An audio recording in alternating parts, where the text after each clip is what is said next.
సీత మీద హత్యా ప్రయత్నం జరిగిందా? మరి నాకు వేరే చెప్పిందే. తను నడిచొస్తుంటే యాక్సిడెంట్ అయిందని, తను బ్యాలెన్స్ తప్పిపోయి పడిపోతే ఏదో రాడ్ గుచ్చుకుందని చెప్పింది. మరి నువ్వేంటి ఇలా చెప్తున్నావు? ఏంటి కళ్యాణ్, నేనొక డాక్టర్ని. దెబ్బ తగిలితే ఎలా ఉంటుందో, హత్యా ప్రయత్నం ఎలా ఉంటుందో నాకు ఆ మాత్రం తెలియదా? డెఫినెట్గా తన మీద హత్యా ప్రయత్నం జరిగింది. అందుకే నేను పోలీస్ కంప్లైంట్ ఇవ్వమన్నాను. వాళ్లకు పదే పదే చెప్పాను కూడా. ఖచ్చితంగా తన మీద మర్డర్ అటెంప్ట్ జరిగింది. నీకు తెలిసిన వ్యక్తి అంటున్నావు కదా, మరి నీకు ఈ విషయం చెప్పలేదా? ఏంటి చాలా ఆశ్చర్యంగా ఉందే. సీత మీద హత్యా ప్రయత్నం జరగడం ఏంటి? అసలు తనని చంపాల్సిన అవసరం ఎవరికి ఉంటుంది? సీత మీద హత్యా ప్రయత్నం అన్నది ఇప్పటికీ నేను నమ్మలేకపోతున్నాను సరిత. తనకి ఎవరూ లేరని మా ఇంటికి వచ్చింది. చూడు చెల్లెమ్మ, ఒక్కగానొక్క కొడుకని అపురూపంగా పెంచుకున్నాను. ఫారిన్లో చదివించుకున్నాను. కానీ వాడు ఆ రాణి మాయలో పడి నా మాట కూడా వినడం లేదు. ఎంతైనా ఆడది కదా, తలుచుకుంటే ఏమైనా చేయగలదు. నా కొడుకుని నాకు కాకుండా చేసింది. అట్లమ్ముకునే దాని మోజులో పడి నా కొడుకు అమ్మా నాన్నల మాట కూడా వినడం లేదు. కానీ ఏం చేస్తాం చెప్పు చెల్లెమ్మ? చూస్తూ చూస్తూ కొడుకు భవిష్యత్తుని బలి చేసుకోలేం కదా. అందుకే ఆ రాణిని దూరం చేసి నీ కూతురికిచ్చి పెళ్లి చేద్దామనుకుని మీ ఆయనకి మాటిచ్చాను.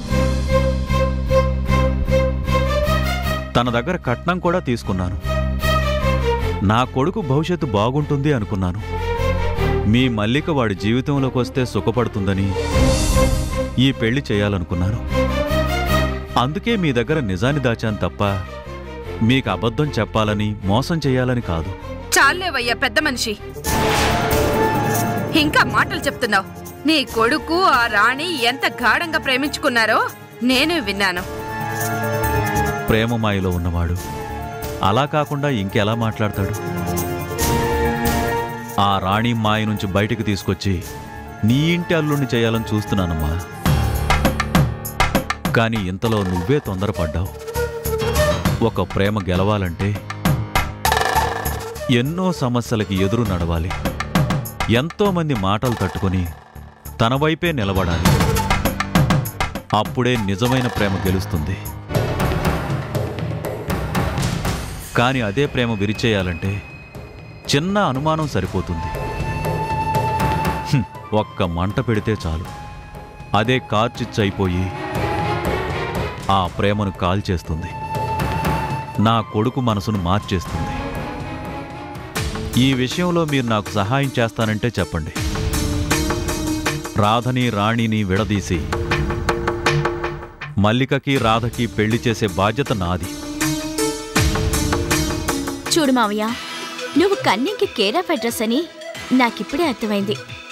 నీ కొడుకును చేసుకోవాలన్న ఇష్టంతో ఉన్నాను కాబట్టి నీ మాట నమ్ముతున్నాను.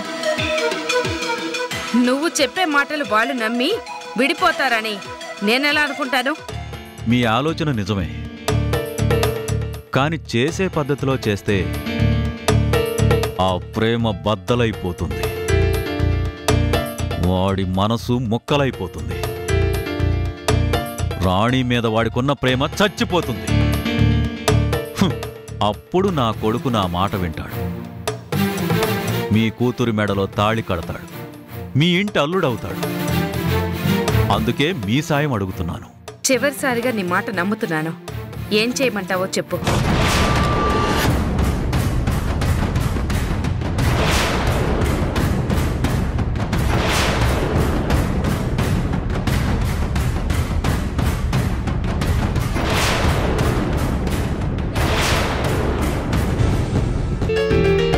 నేను నా మనవరాల్ని నా ఇంటికి తప్పకుండా తీసుకొస్తాను. నువ్వు నిజంగా గనక ఆ పని చేస్తే తనని గుండెల్లో పెట్టుకుని నేను చూసుకుంటాను.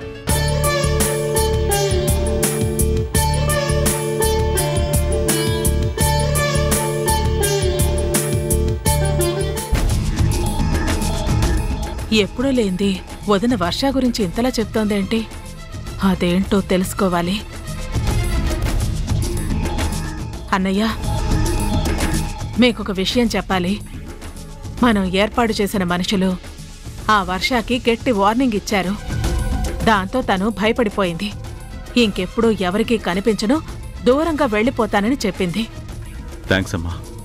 Thank you very much. నా మనవరాలు వర్షాన్ని పూర్ణ వెతికి పట్టుకుంటానని చెప్తోంది. ఈ వర్ష వల్ల సమంత జీవితం పాడవకుండా నిలబెట్టడానికి నువ్వు ఎంతగానో సాయం చేస్తున్నావు. మీ ఇద్దరు నాకింత సపోర్టుగా ఉన్నందుకు నాకు చాలా ఆనందంగా ఉంది.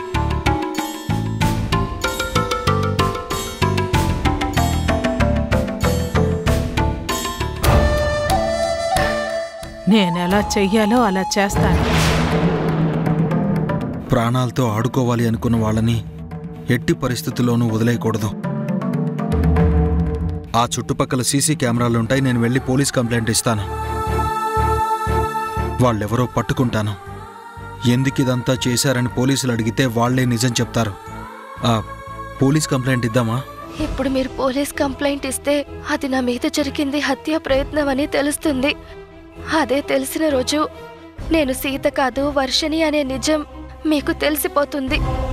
నా గతమేంటో మీకు తెలియకూడదు అంటే ఈ నిజం మీరు తెలుసుకోకూడదు. అడుగుతుంటే ఏం ఆలోచిస్తున్నావు సీత? Police complaint ఇద్దామా? వద్దు సార్, ఏదో అనుకోకుండా జరిగింది, వదిలేయండి. ఇలా జరగడం వల్ల ఒక మంచి మనిషితో నాకు పరిచయం ఏర్పడింది. ఒక కొత్త బంధం వచ్చింది కదా, ఆ మంచినే నేను చూస్తున్నాను. జరిగిన చెడు గురించి నేను పట్టించుకోలేదు. ఎవరు పాపాన వాళ్లే పోతారు. ఈ విషయం గురించి మీరు ఎక్కువగా ఆలోచించకండి.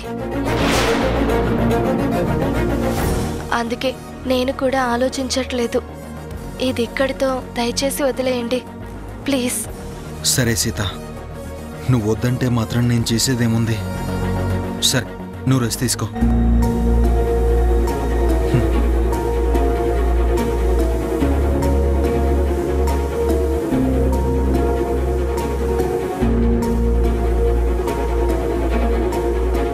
సీతకి ఎవరూ లేరు అని చెప్పింది. తను ఒంటరిని అంది. ఇన్ని రోజుల్లో సీత గురించి ఎవరూ రావడం గానీ మాట్లాడడం గానీ జరగలేదు. కానీ ఈరోజు సీత మీద జరిగింది హత్యాయత్నమే అని నా ఫ్రెండ్ ఖచ్చితంగా చెప్తోంది. ఎవరూ లేని సీతకి శత్రువులు ఎలా ఉంటారు? ప్రాణాలు తీయాలని ఎందుకు అనుకుంటారు? ఇదంతా ఓకే అయితే అసలు సీత ఈ నిజాన్ని ఎందుకు దాస్తుంది?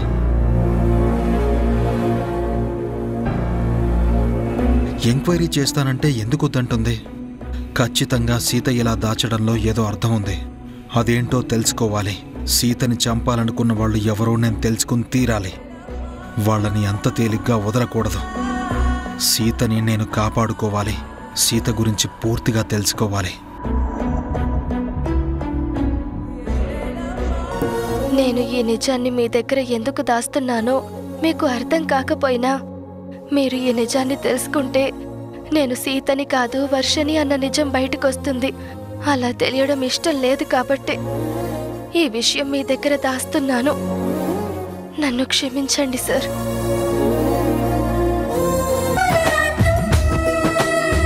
దాన్ని నా కంటికి రెప్పలా చూసుకుంటాను. మేమిద్దరం కలిసి ఇంట్లో ఆనందంగా ఉంటాం. నా చేత్తో నేనే తినిపిస్తాను. నా చెల్లికి ఏం కావాలన్నా నేనే చూసుకుంటాను నాని. తనకి నీడలాగా నేను తన వెంటే ఉంటాను.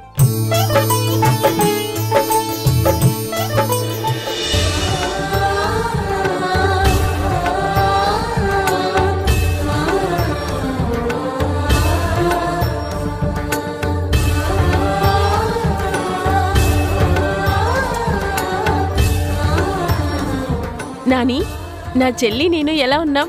బాగున్నాం కదా? మీకేంటమ్మా, మహాలక్ష్మిలా ఉన్నారు. ఇన్నాళ్ళు ఈ ఇంట్లో నువ్వొక్కదానివే ఉండేదానివి.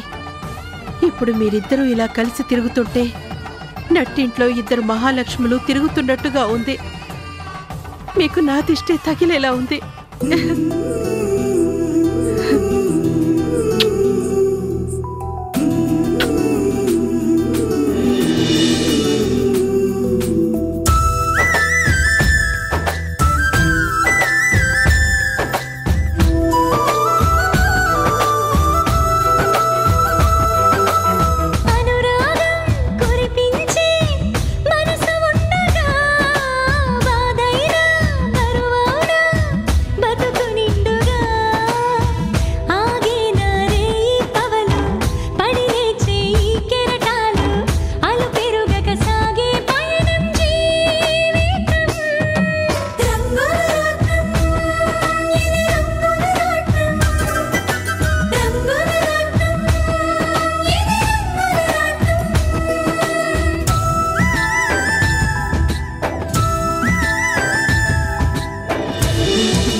నిజంగా ఆ రోజు రావాలని, మీరిద్దరూ కలిసి ఉండాలి అని నేను ఆ దేవుణ్ణి ప్రతిరోజు మొక్కుకుంటున్నాను.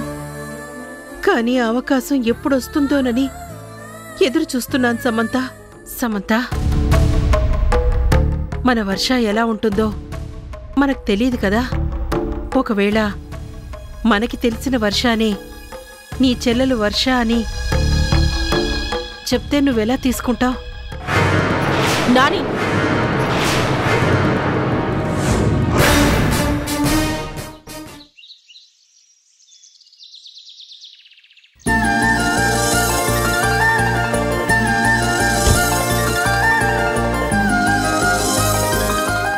తాతయ్య మీరా?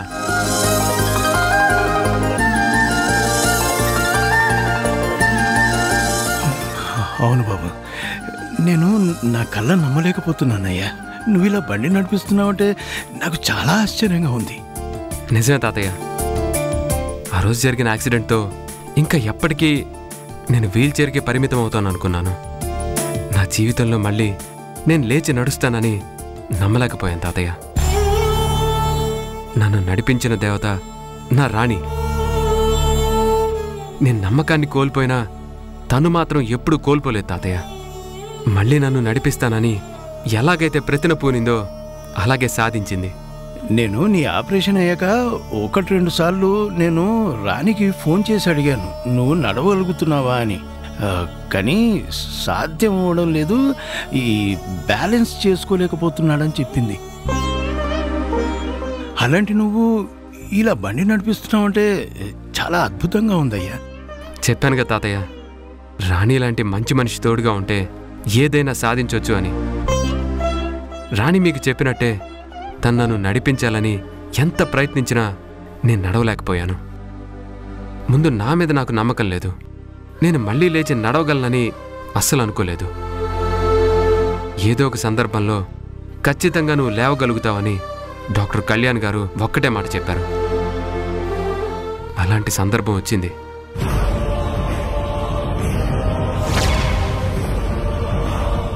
అలా ఆ రోజు ఆ సంఘటన జరగడంతో నా రాణిని కాపాడుకోవాలని నాకే తెలియకుండా నేను లేచి నిలబడ్డమే కాదు తాతయ్య, తన దగ్గర వరకు వెళ్ళాను. తనని కాపాడానని తెలిసాక నేను మళ్ళీ బ్యాలెన్స్ కోల్పోయాను. అప్పుడే రాణి నాకు ధైర్యం చెప్పింది. తర్వాత తను పట్టుకొని నడిపించింది. ఒక విధంగా జీవితంలో మళ్ళీ నన్ను గెలిపించింది నా రాణియే తాతయ్య, నా రాణియే. నువ్వు చాలా అదృష్టవంతుడివయ్యా. రాణి లాంటి మంచి అమ్మాయి నిన్ను ప్రేమించింది. మీరిద్దరూ జీవితాన్ని పంచుకుంటే అది చాలా బాగుంటుందయ్యా. ఎందుకంటే అర్థం చేసుకునే అర్థంకి పక్కనే ఉంటే ఆ మగాడి జీవితంలో విజయమే ఉంటుంది. నిజంగా నా తండ్రి దగ్గర నేను పెరిగినప్పుడు ఆత్మీయత అనురాగాలేంటో నాకు తెలీదు. ఎంతసేపు ఆయన డబ్బు అన్న ప్రపంచం తప్ప ప్రేమానురాగాలకి దూరంగా ఉండేవారు. వాటిని తట్టుకోలేక నేను ఒంటరిగా బయటకు వచ్చేశాను. నా వల్ల తనకి ఎన్ని సమస్యలు ఎదురైనా, నా తండ్రి తనని ఎన్ని మాటలన్నా అవమానించినా అవన్నీ తట్టుకుంది రాణి. నా కుటుంబానికి కష్టం వస్తే నేనున్నానని తను నిలబడింది. నిజంగా నా రాణి దేవత. అలాంటి దేవత నాకు దొరకడం నేను చేసుకున్న అదృష్టం తాతయ్య.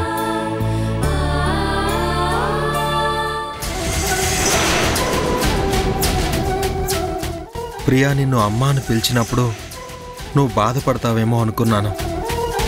కానీ తనకి నువ్వు అమ్మగా మారతావని, అమ్మ ప్రేమను కురిపిస్తావని ఎప్పుడూ ఊహించలేకపోయాను. తనకి తల్లి దూరమైనప్పుడు ప్రియా ఎంత బాధపడిందో నాకు తెలుసు. మళ్ళీ ఇప్పుడు నీ దగ్గరే అమ్మ ప్రేమని పొందుతుంది. ఒక విధంగా నీ మీద నాకు ప్రేమ కలగడానికి అది కూడా ఒక కారణమే. నువ్వు మాతో ఉంటే మా ఇల్లెప్పుడూ సంతోషంగా ఉంటుందని నా నమ్మకం. Hi bro. రారా కూర్చో. ఏంటి బ్రో నీలో నువ్వే నవ్వుకుంటున్నావు? నీకు తెలుసు కదా నేను ఒక అమ్మాయిని పెళ్లి చేసుకుందాం అనుకుంటున్నానని. నా నిర్ణయం కూడా చెప్పాను. తన నిర్ణయం ఎప్పుడు చెప్తుందా అని ఎదురు చూస్తున్నాను. ఆ మంచి మనసు నన్నెప్పుడు కరుణిస్తుందా అని ప్రతి క్షణం ఆలోచిస్తున్నాను. భలే వాడివే బ్రో. నీ అంత మంచి మనిషి మనసే గెలుచుకుందంటే తను ఖచ్చితంగా గొప్ప వ్యక్తి అయి ఉంటుంది. తప్పకుండా తను నిన్ను ప్రేమిస్తుంది, నీ జీవితంలో కూడా వస్తుంది. ఖచ్చితంగా మీ ఇద్దరికి పెళ్లి జరుగుతుందని నేను మనస్ఫూర్తిగా నమ్ముతున్నాను. నీ మాట నిజం కావాలని నేను కోరుకుంటున్నాను బ్రో. ఇంకా నీ సంగతి ఏంటి? నువ్వు ప్రేమిస్తున్న అమ్మాయికి నువ్వు దగ్గర కాలేకపోతున్నావు. నిన్ను ప్రేమించి పెళ్లి చేసుకున్న అమ్మాయికి సొంతం కాలేకపోతున్నావు. ఇద్దరికీ దూరంగా ఎన్నాళ్ళిలా ఒంటరిగా బ్రతుకుతావు? ఏదో ఒక నిర్ణయం తీసుకోవాలి కదా. డాక్టర్ డాక్టర్ యాక్సిడెంట్ కేసు వచ్చింది, మీరు అర్జెంటుగా రావాలి. బ్రో ఇప్పుడే వస్తాను.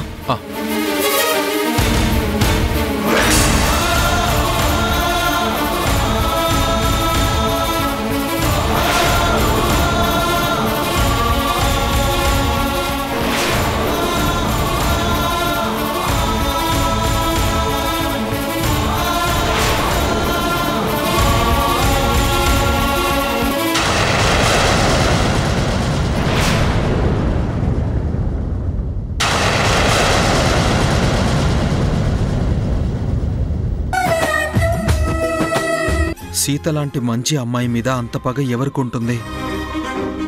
సీత కలలో కూడా ఎవరికీ చెడు చేసే మనిషి కాదు. అలాంటి మనిషి అయితే ప్రియ అమ్మ అన్నంత మాత్రాన దగ్గరవదు. పసిపిల్లల్ని అంతలా చేరదీసే వాళ్ళకి పగ ప్రతీకారాలతో నిండిన మనసుండదని ఒక డాక్టర్గా నాకు తెలుసు. అందుకే నాకెందుకో అనిపిస్తోంది సీతకి తెలియకుండా సీత విషయంలో ఇంకేదో జరుగుతుందని. నాకు అర్థమైంది బ్రో. వర్ష మీద ఇంత పంతం ఉండే వ్యక్తి ఎవరో నాకు తెలుసు. శంకర్ తన మనవరాలికి బాధ కలగకూడదని ఇదంతా శంకర్ ప్రసాదే చేయించుంటాడు. బ్రో బ్రో ఏంటి బ్రో, నేను మాట్లాడుతుంటే ఏం ఆలోచిస్తున్నావు? ఏం లేదు బ్రో. ఒక మంచి మనిషి ప్రాణాలు తీయాలనుకున్నది ఎవరా అని ఆలోచిస్తున్నాను. తను మీతో చెప్పలేదు కదా, ఆ విషయం నేను తెలుసుకుంటాను. మీరు నేను ఉండగా తనకి ఏమీ కాదు. కంటికి రెప్పలా కాపాడుకుందాం. ఈ విషయం ఇక మీరు వదిలేయండి. దీని సంగతి నేను చూసుకుంటాను. సీత లాంటి అమ్మాయికి ఏమీ జరగకూడదు. వాళ్ళెవరో తెలుసుకోవాల్సిన బాధ్యత కూడా మన మీద ఉంది. చెప్పాను కదా బ్రో, ఎలా తెలుసుకోవాలో వాళ్ళకి ఎలా బుద్ధి చెప్పాలో నేను చూసుకుంటాను. ఈ విషయం మీరు వదిలేయండి, నేను చూసుకుంటాను కదా.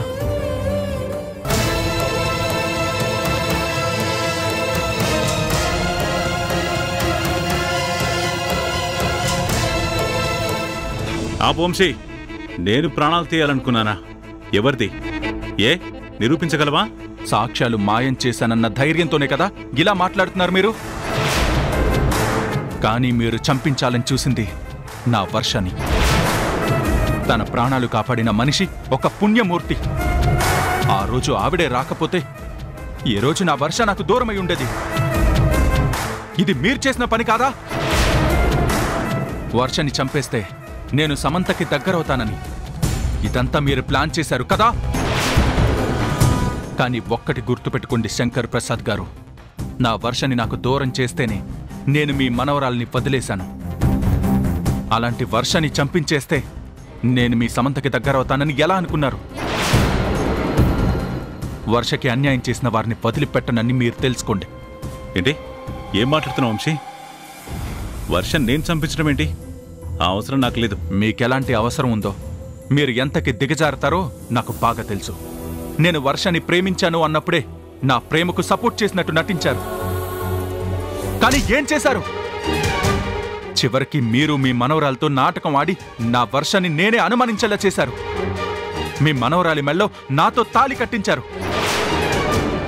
కానీ పైన దేవుడనేవాడు ఒకడున్నాడు కదా, అందుకే మీ కుళ్ళు కుతంత్రాన్ని బయట పెట్టాడు. మీ మనవరాలి నోటు నుండే నిజం చెప్పేలా చేశారు. నేను కట్టిన తాళి తన మెడలో ఉందేమో కానీ నేను ఎప్పటికీ తన పక్కన ఉండను అని మీకెన్నోసార్లు చెప్పాను. అయినా మీరు నా మీద ఎంత కోపాన్ని పెంచుకున్నా భరించాను, సహించాను. ఇదే లాస్ట్ అండ్ ఫైనల్ వార్నింగ్. ఇంకొకసారి వర్ష జోలికొచ్చినా, వర్ష మీద అటాక్ చేయాలని చూసినా నా చేతుల్లో నుంచి మిమ్మల్ని, మీ మనవరాలిని కాపాడటానికి ఎవ్వరూ ఉండరు.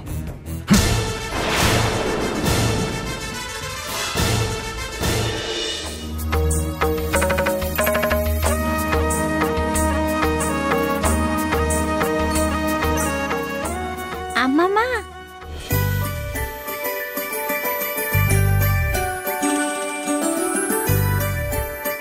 అమ్మమ్మా,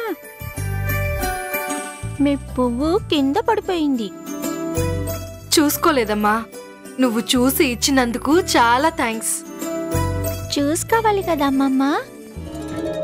దేవుడి దగ్గర పువ్వు తలలో పెట్టుకున్నారు, అది కింద పడిపోయింది. అలా పడిపోకూడదు, పాపం. నువ్వు ఇంత చిన్న పిల్లవు కదా, ఈ విషయం నీకెవరు చెప్పారు?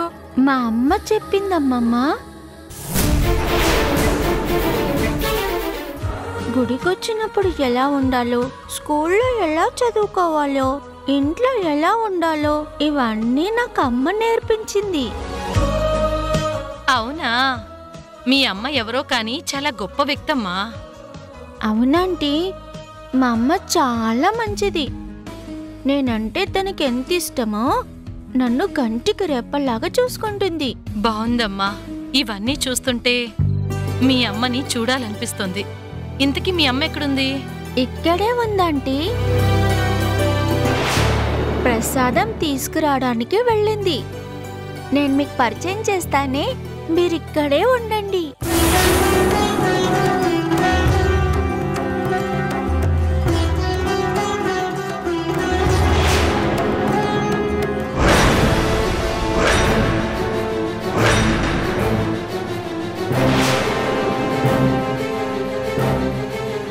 ప్రియా అమ్మతో ఏం చెప్తుంది?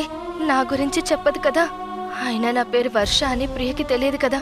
సీత అని చెప్తుంది. సీత ఎవరో అమ్మకి తెలియదు కదా. ఇప్పుడు నేను ప్రియ దగ్గరికి ఎలా వెళ్ళాలి?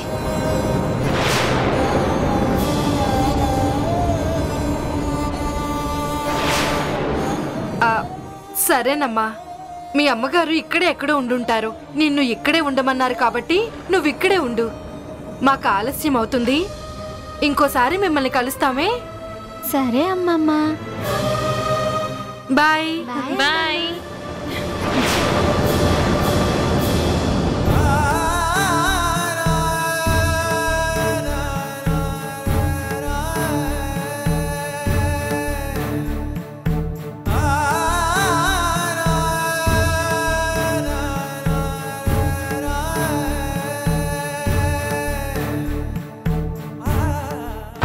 అమ్మా, ఇంతవరకు ఎక్కడికి వెళ్ళిపోయావు?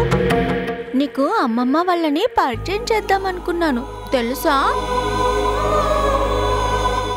వాళ్ళకి ఎదురయ్యే అదృష్టం నాకు ఉండాలి కదమ్మా. అందుకే వాళ్ళున్నంత వరకు నేను రాలేకపోయాను. సరే, మనం వెళ్దాం పద. రా.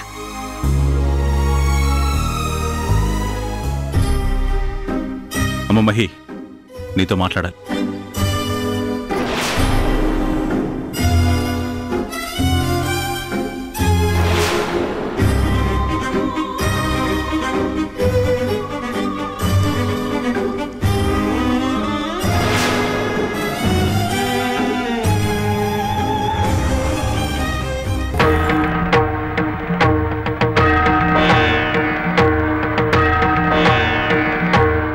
ఏంటన్నయ్యా, ఏమైంది? ఆ మాట నేను నిన్ను అడుగుతున్నాను. వర్షకేమైంది? మాట్లాడవేంటి మహి? వర్షకేమైంది? నువ్వు నాకేం చెప్పావు? అక్కడేం జరిగింది? నాకు నిజం చెప్పు.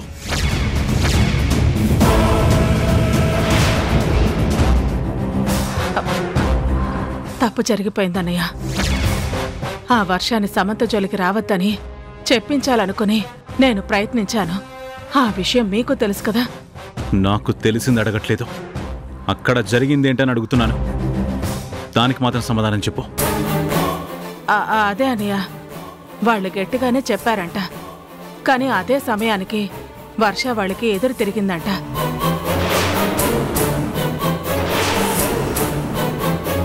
వాళ్లతో గొడవకు దిగిందంట. ఏం చెయ్యాలో తెలియక వాళ్ళు వర్ష మీద అటాక్ చేసి చంపేయాలనుకున్నారంట. లేదన్నయ్య, ఇదేది కావాలని చేసింది కాదు. సమంత జీవితం బావుండాలని మీతో పాటు నేను కోరుకున్నాను కదా. వర్షాన్ని దూరంగా పంపించమని చెప్పాను. కానీ నేను కూడా ఇలా జరుగుతుందని అనుకోలేదన్నయ్య. ఇక మాట్లాడక మహి. నేను నిజం తెలుసుకుని నిన్ను అడిగాక ఇప్పుడు నువ్వు మళ్ళీ ఇలా మాట మారుస్తున్నావు. ఏ మాట నమ్మమంటావు? లేదన్నయ్య, వాళ్ళు నాకు చెప్పిందే నేను మీకు చెప్పాను. తర్వాత నాకప్పుడు తెలిసింది. కానీ మీకు చెప్పలేక భయంతో ఆగిపోయాను. అయినా ఒక ఆడపిల్ల ప్రాణాలు తీయాలనుకునేంత దుర్మార్గుణ్ణి కాను నేను. ఇప్పుడు ఈ విషయం బయటికి తెలిసినా, పొరపాటున పూర్ణకు తెలిసినా నా పరిస్థితి ఏంటి? నా పరువు సంగతి పక్కన పెడితే ఒక ఆడపిల్ల గురించి నేను ఇంత నీచంగా ఆలోచించానని తలుచుకుంటుంటే నా మీద నాకే అసహ్యం ఇస్తుంది. అంటే ఆ రోజు వర్ష మీద అటాక్ చేయించింది ఈయన మహీనా? ఈ పని చేయమని వీళ్లే చెప్పారా? ఆయనంత మంచిగా ఆలోచించినా మహీ సమంత జీవితం నిలబెట్టాలని వర్ష విషయంలో ఇంతకు తెగించిందా? అసలు వీళ్ళిద్దరూ చంపాలనుకున్నది ఈ ఇంటి మనవరాళ్ళని ఎన్నాళ్లగానో ఎదురు చూస్తున్నా మన వర్ష అన్న నిజం ముందు ఆయనకి తెలియాలి. నిజం తెలియాలి. లేదంటే ఇలాంటి ప్రయత్నం ఇంకేదో జరుగుతుంది. శాశ్వతంగా వర్ష మాకు దూరం అయిపోతుంది. అలా జరగకూడదు. మీరు కోపాన్ని పగని పెంచుకుంటుంది ఎవరి మీదో కాదు, రఘు రక్తం మీద, మన ఇంటి మనవరాలు వర్ష మీద అన్న నిజం ఆయనకి తెలియాలి. నేను ఈ నిజం చెప్పాలి. ఇంకా అర్థం కాలేదా సార్? లంచాలు తీసుకుంటూ అందర్నీ పీడించుకు తినే ఆఫీసర్ని రెడ్ హ్యాండెడ్గా సూర్యం గారు పట్టించారు. తను తప్పేంటో తను తెలుసుకున్నాడు కాబట్టి జయరామ్ గారు ఇలా వచ్చి మీకు ఆ ఫైల్ ఇచ్చాడు. రియల్లీ గ్రేట్ తాతయ్య. ఇలా ఇబ్బంది పెట్టే వాళ్ళ మీద ఎవరైనా పగ పెంచుకుంటారు, వాళ్ళని జైలుకి పంపించాలనుకుంటారు. కానీ మీరు అతన్ని మార్చారు. హ్యాట్స్ ఆఫ్ తాతయ్య. ఒక మంచి పనికి ఎవరు అడ్డు కాకూడదయ్యా. ఆ హాస్పిటల్ నిర్మాణం జరిగితే ఎంతోమంది పేద ప్రజలకి ఉచిత వైద్యం లభిస్తుంది. మీ గొప్ప సంకల్పానికి ఎవరో అధికారి అడ్డుపడితే నేను చూస్తూ ఎలా ఊరుకోగలను? అందుకే హాస్పిటల్ పర్మిషన్స్ క్లియర్ చేయడం కోసమే నేను ఇలా చేయాల్సి వచ్చింది. ఇక అన్ని పర్మిషన్స్ వచ్చేసాయి కాబట్టి మనం వెంటనే పని మొదలు పెట్టొచ్చు.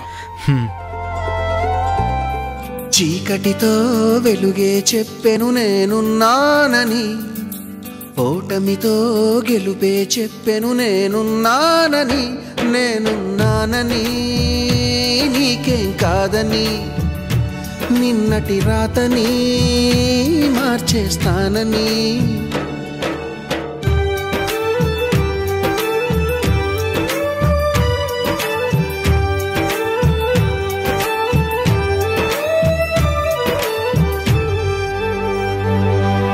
తగిలే రాళ్ళని పునాది చేసి ఎదగాలని, తరిమే వాళ్ళని హితులుగా తలచి ముందుకెళ్ళాలని. ఇలాగే మెడిసిన్ కరెక్ట్గా వాడితే 2-3 డేస్లో నువ్వు నార్మల్ అయిపోతావు. ఇంకెప్పుడు ఇలా నెగ్లెక్ట్ చేయకు, సరేనా?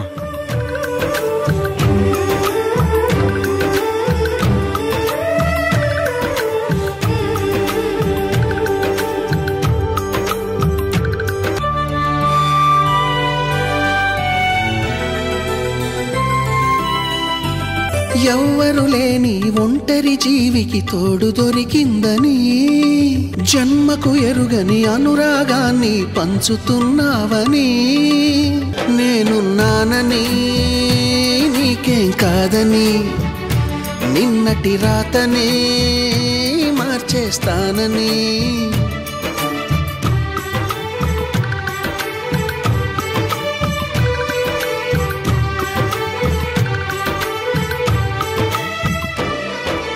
చీకటితో వెలుగే చెప్పెను నేనున్నానని, ఓటమితో గెలుపే చెప్పెను నేనున్నానని.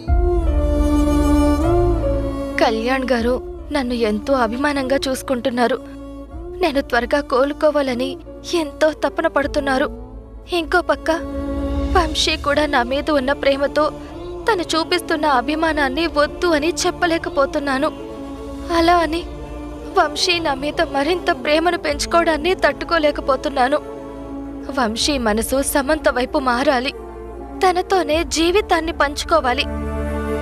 నేను వంశీకి దూరం కావాలి.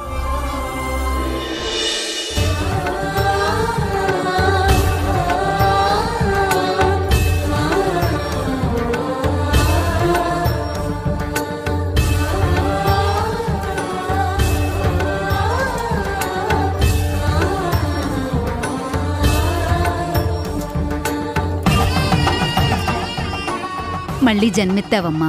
నువ్వు త్వరగా కోలుకోవాలని కళ్యాణ్ బాబు గారు, వంశీ బాబు గారు చేసిన ప్రయత్నమే నిన్ను తొందరగా కోలుకునేలా చేసింది. ఇంకిప్పుడు ఎవరి దిష్టి నీ మీద పడకుండా ఉండాలి.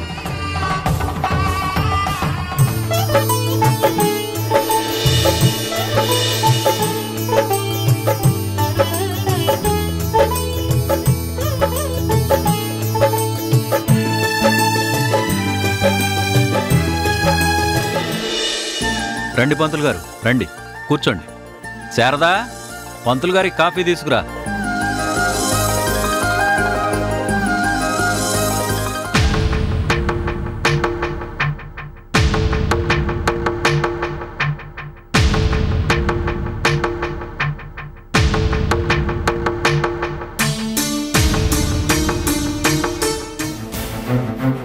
మీరు ఎవరి దగ్గరైనా దాచొచ్చు, కానీ మీతో జీవితాన్ని పంచుకున్న నా దగ్గర మాత్రం ఏ విషయాన్ని దాచలేరు. అసలు నువ్వు దేని గురించి మాట్లాడుతున్నావు పూర్ణ? వర్ష గురించి. వర్ష మీద మీరు చేయించిన దాడి గురించి. అలా ఉండిపోయారే? మీరు చేసింది నాకెలా తెలిసింది అనుకుంటున్నారా? నిజం నిప్పులాంటిదండి. దాచాలనుకున్నా ఎవ్వరూ దాచలేరు. మీరు వర్షని చంపించాలి అనుకోవడం నిజం కాదా? వర్ష ఏం పాపం చేసిందండి? తను మనల్ని అభిమానించడమే తను చేసిన పాపమా? మన ప్రేమ కోసం వాళ్ళు తప్పించడమే చేసిన పాపమా?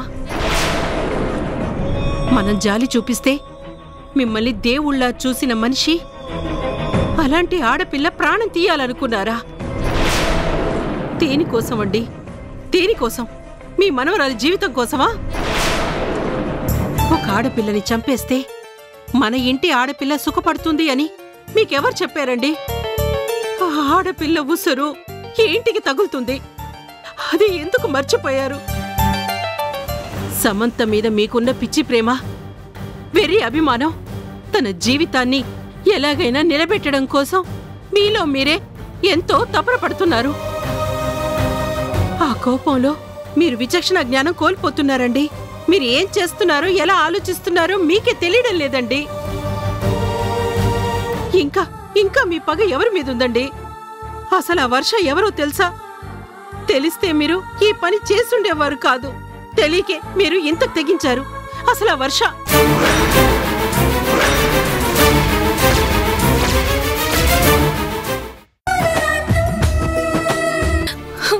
చూడు గోపి, మీ అమ్మగారు కదా అని పలకరిస్తే మమ్మల్ని ఎన్నెన్ని మాటలంటున్నారో. అవును బాబు, ఎంతైనా నీకు తల్లి, నాకు వియ్యపురాలు కదా అని వదిన గారు ఎలా ఉన్నారు అన్నాను అంతే. ఒళ్ళు ఎలా ఉందని నన్నే ప్రశ్నించింది. ఇంకాపుతారా? ఏంటి రోడ్డు మీద నాటకాలు? ఏంటి గోపి అలా అంటున్నావు? ఎవరివి నాటకాలు అంటున్నావు? ఎవరు నటిస్తే వాళ్ళవి, ఎవరు అబద్ధం చెప్తే వాళ్ళవి, ఎవరు బుద్ధి తక్కువ పనిచేస్తే వాళ్ళవి. చేసిన గొడవలు చాలు, వెళ్ళండి.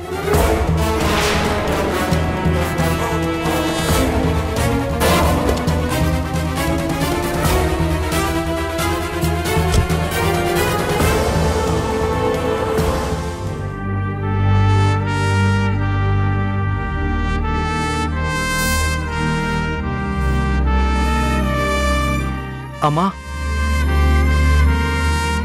ఎలా ఉన్నావమ్మా? పర్వాలేదురా, ఇంకా నేను నీకు అమ్మనని గుర్తున్నాను. చాలా సంతోషం. కానీ ఒక్కటి గుర్తుపెట్టుకో, నేను నీకు కన్న తల్లినైతే నిన్నీ స్థాయికి పెంచిన తల్లి రాణి. తనని నువ్వు వదిలేశావు. అక్క అని ఆప్యాయంగా పలకరించడం మానేశావు. అమ్మలాగే మమకారాన్ని పెంచుకొని నిన్ను ఈ స్థాయికి తీసుకొచ్చింది. అలాంటిది అక్కని అందర్నీ వదిలేశావు. ఇప్పుడు అమ్మ అని నన్ను పలకరిస్తున్నావా? పోనీలే.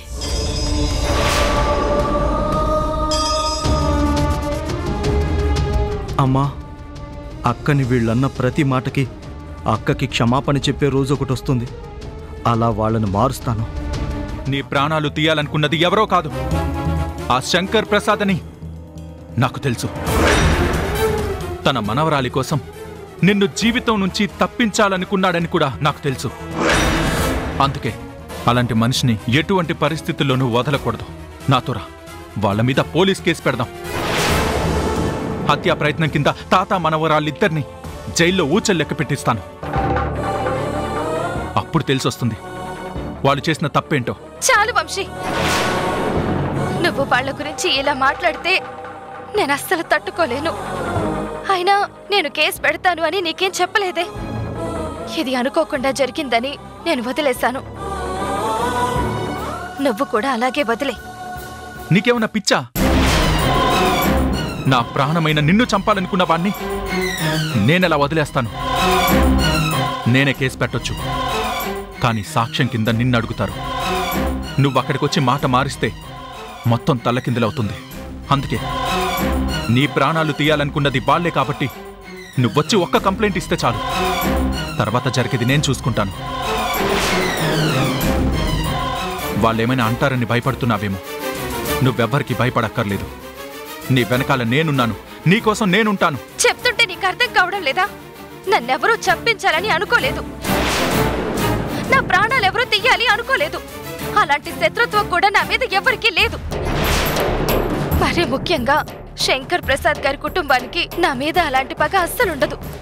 నీకు ఎలా చెప్తే అర్థమవుతుంది వర్ష? ఇదంతా చేసింది వాళ్ళే. ఇప్పటికైనా వాళ్ళ మీదున్న గుడ్డి నమ్మకాన్ని వదిలే. కళ్ళు తెరిచి వాళ్ళ నిజ స్వరూపం ఏంటో చూడు. చూడు వంశీ, వాళ్ళేంటో నాకు బాగా తెలుసు. నువ్వు నన్ను ప్రేమించడానికి ముందే నా చదువుకి సాయం చేసిన గొప్ప మనిషి శంకర్ ప్రసాద్ గారు. తన మనవరాలుగా నన్ను చూసుకున్న ఎంతో గొప్ప గుణమున్న వ్యక్తి ఆయన. అలాంటి వ్యక్తి నా ప్రాణం తీయాలనుకున్నారని నువ్వు చెప్పినా నేను నమ్మను. నేను ఎలాంటి కంప్లైంట్ ఇవ్వను. నువ్వు కూడా ఇవ్వడానికి వీల్లేదు. ఇదే నా ఫైనల్ డెసిషన్. ఇందులో ఇక ఎలాంటి మార్పు ఉండదు. నిన్ను ఎలా అర్థం చేసుకోవాలి వర్ష? ప్రాణంగా ప్రేమిస్తున్న నన్ను దూరం పెడుతున్నావు. నీ మీద పగ పెంచుకుంటున్న వాళ్ళ మీద జాలి చూపిస్తున్నావు. వాళ్ళ మీద నువ్వు అసలు ఎందుకు ఇంత మమకారం చూపిస్తున్నావో, వాళ్ళ గురించి ఎందుకు నువ్వు ఇంత గొప్పగా ఆలోచిస్తున్నావో నాకైతే అర్థం కావట్లేదు. కానీ ఒక్కటి గుర్తుపెట్టుకో, నువ్వు ఒప్పుకున్నా ఒప్పుకోకపోయినా నీ జోలికొచ్చిన వాళ్ళని మాత్రం నేను వదిలేస్తాననుకోకు.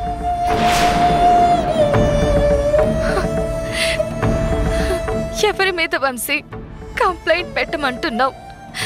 నా తాతయ్య మీద, నేను జీవితాన్ని నిలబెట్టాలి అనుకున్న నా అక్క మీద. నిన్ను నా అక్కని కలపవలసిన బాధ్యత నాకుంది. వాళ్ళ జీవితానికి నేనే అడ్డనుకుని మా తాతయ్య నా ప్రాణాలు తీయాలనుకున్నా నేను ఆనందంగా నా ప్రాణం ఇచ్చేస్తాను. కానీ నా వల్ల ఆ కుటుంబానికి చిన్న బాధ కూడా కలగనివ్వను. అయ్యో, ఏవండి ఏవండి ఏవండి ఏవండి ఏవండి లేవండి లేవండి మెల్లిగా.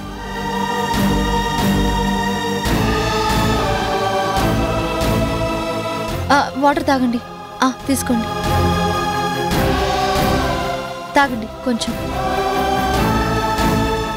ఇప్పుడు ఎలా ఉంది? పర్లేదా? పర్వాలేదండి. చాలా థ్యాంక్స్. సమయానికి కాపాడారు. అయ్యో భలేవారండి. అయినా మీరిలా ప్రదక్షిణలు చేస్తూ కళ్ళు తిరిగి పడిపోయారంటే ఒంట్లో ఏమైనా ప్రాబ్లం ఉందా? అలా ఉన్నప్పుడు మరి ప్రదక్షిణలు ఎందుకు చేస్తున్నారు? నేనొక మొక్కు మొక్కుకున్నానండి. ఆ కోరిక నెరవేరితే 3 రోజులు ఉపవాసం ఉండి 108 ప్రదక్షిణాలు చేసి ఉపవాసాలు విరమిస్తానని ఆ స్వామివారికి దండం పెట్టుకున్నాను.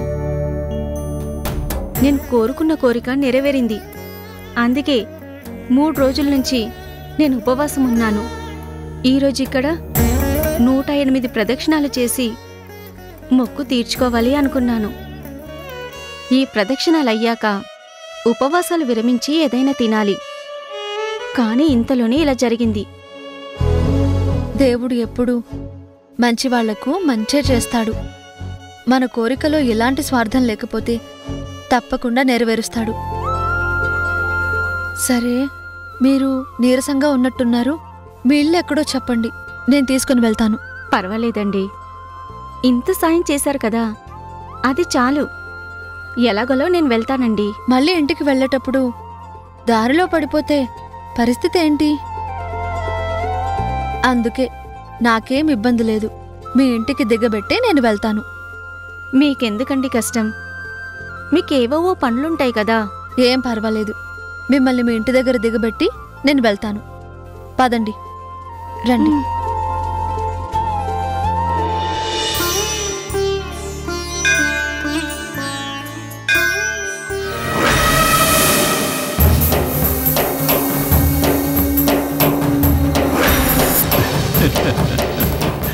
నాకు తెలుసు రాణి నీ మంచితనం.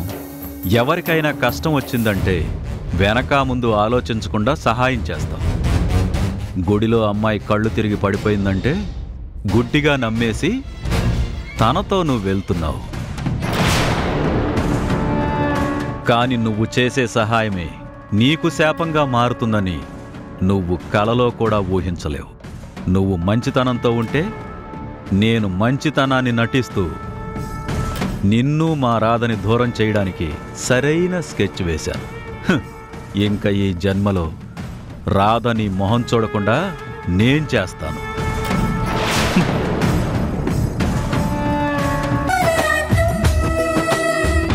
ఆయనకి వర్షం మీద ఎంత అభిమానం ఉన్నా నేనంటే తాతికి ప్రాణం. నేనెళ్ళిదంతా నాకోసమే కదా చేశారని చెప్తే ఖచ్చితంగా తాతి వింటారు గ్రాని. నువ్వు భయపడాల్సిన అవసరం ఏమీ లేదు గ్రాని, నేను మాట్లాడతాను కదా.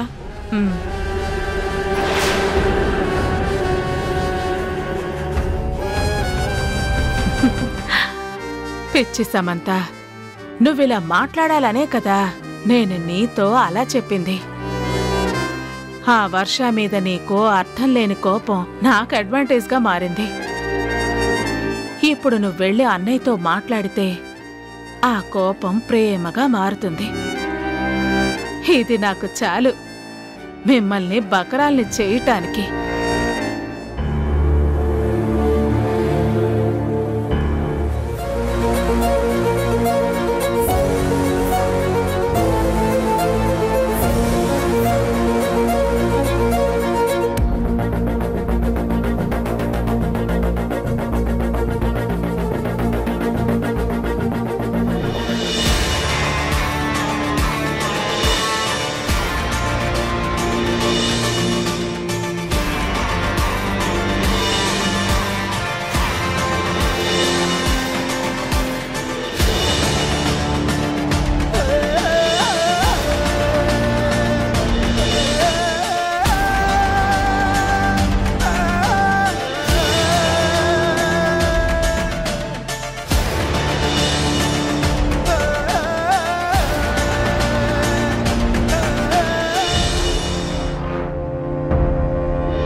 గిరిధర్ గెస్ట్ హౌస్లోనే ఉన్నాడు.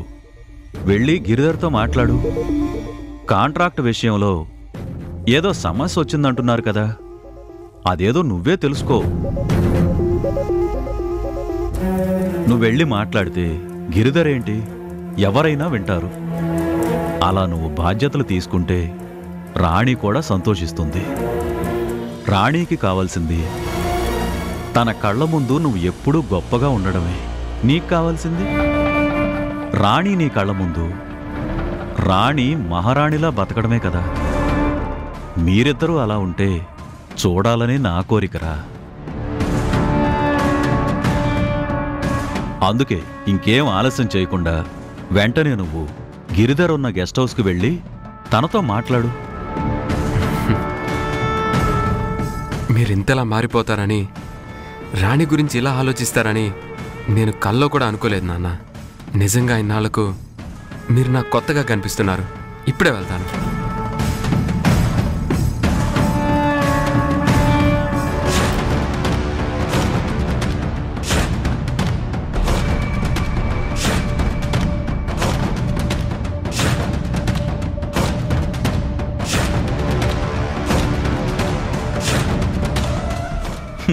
ఒరేయ్ బచ్చా, నేనేంటో నువ్వు ఎప్పటికీ అర్థం చేసుకోలేవురా. నేను ఎలా ఆలోచిస్తానో, ఎలాంటి ఎత్తులు వేస్తానో, నేను అనుకున్నది ఎలా సాధిస్తానో తలకిందులుగా తపస్సు చేసినా నువ్వే కాదు, ఆ బ్రహ్మదేవుడు కూడా కనిపెట్టలేడు. మీరిద్దరూ కలవాలని మాటల్లో మాత్రమే చెప్తున్నాను. నా మనసులో ఉన్న ఉద్దేశ్యం మీరు ఎప్పటికీ కలవకూడదని. ఇప్పుడు నువ్వు అక్కడికి వెళ్తే జరిగేది అదే. రాణిని నిన్ను శాశ్వతంగా విడదీసి కోటేశ్వరరావు కూతురికి నీకు పెళ్లి చేసి వాడి కోట్ల ఆస్తిని నేను దక్కించుకుంటాను. మళ్ళీ కోటీశ్వరుడు జగపతిగా మారి చక్రం తిప్పుతాను. ఇది నేను వేస్తున్న ఎత్తు. అది తెలియక అమాయకంగా నమ్మి వెళుతున్నావు.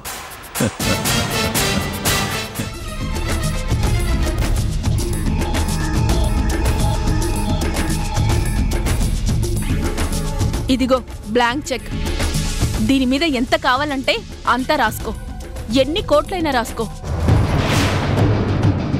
చాలదంటే చెప్పు, నాకున్న ఆస్తి మొత్తం నీకు రాసిచ్చేస్తాను. ఆ డబ్బంతా తీసుకొని ఏం చేసుకుంటావో చేసుకో.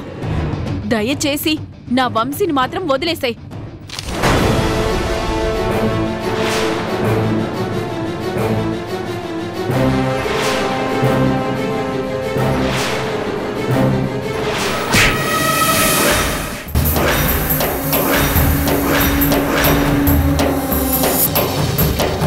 నాని, తప్పది చేస్తే నన్ను కొడతావేంటి? ఎవరే తప్పు చేసింది? నువ్వు తప్పు చేస్తున్నావు. మొదట్నుంచి నువ్వు తప్పుల మీద తప్పులు చేస్తూనే ఉన్నావు.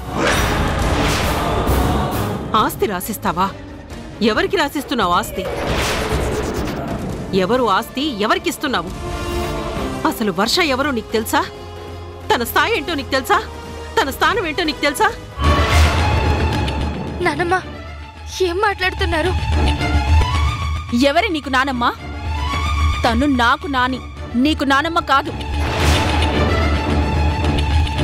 నిన్ను తను మనవరాలుగా చూసుకుంటుంది కాబట్టి నీకు నీ కళ్ళు నెత్తి మీదకెక్కాయే.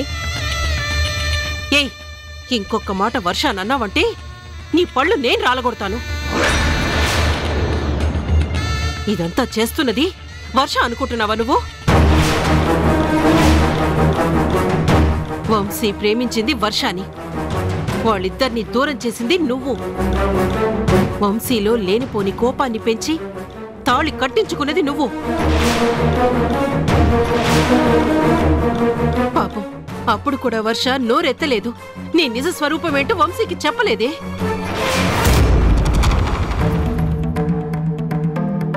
కాని పైనుండే ఈశ్వరుడు ఒకడున్నాడే. అందుకే నువ్వేంటో వంశీకి తెలిసేలా చేశాడు. వంశీ నిన్ను దూరం చేసుకున్నాడు. తప్పులు నువ్వు చేశావు. తర్వాత వంశీని క్షమించమని అడిగావా? తప్పుల మీద తప్పులు నువ్వు చేస్తూ వర్షాని అంటావేంటి? ఇంకొక్కసారి వర్షాని ఏమైనా అన్నావంటే చంపేస్తాను.